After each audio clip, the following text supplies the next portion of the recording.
আসসালামু আলাইকুম ওয়া রাহমাতুল্লাহ। আজকে আপনাদের সামনে আলোচনা করব বিচার ফয়সালা কিভাবে করতে হবে।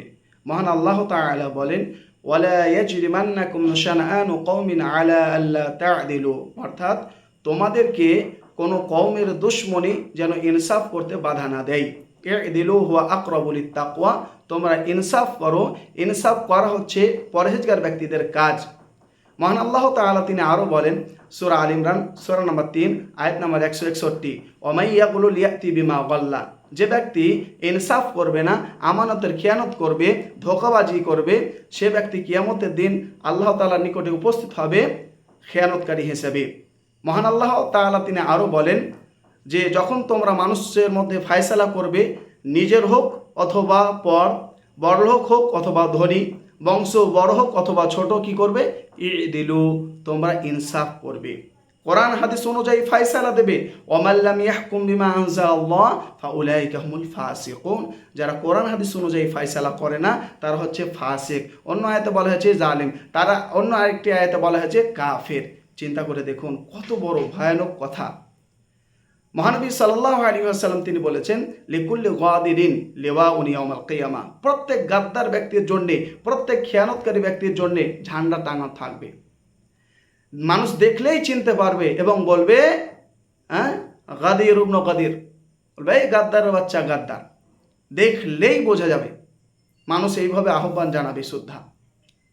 তাই আমানতের খেয়ানত করবেন না, সেটা বড় হোক অথবা ছোট।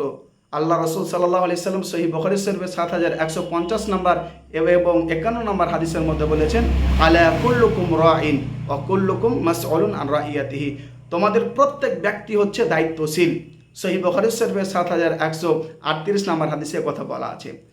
তারপরে বলা রয়েছে, যে ব্যক্তি দায়িত্ব পালন না করবে, দায়িত্ব পাওয়ার পর দায়িত্ব পালন করলো না, ইল্লা হারামাল্লাহু আলাইহিল জান্নাহ, সেই ব্যক্তির জন্য জান্নাত হারাম। সে দায়িত্ব ছোট হোক অথবা বড়, সেটা ছোট হোক অথবা বড়, দায়িত্ব পালন না করলে আল্লাহ তাআলা তাকে জান্নাত হারাম করে দিবেন তার জন্যে।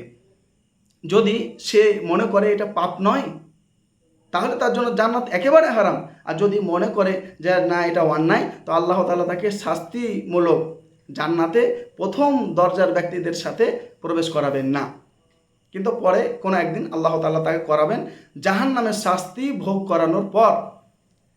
রাসূল সাল্লাল্লাহু আলাইহি সাল্লাম বলেছেন, মুনাফিকের আলামত হচ্ছে 3টি, তার মধ্যে একটি হচ্ছে ইদা উতুমিনা খানা, আমানতের খেয়ানত করা।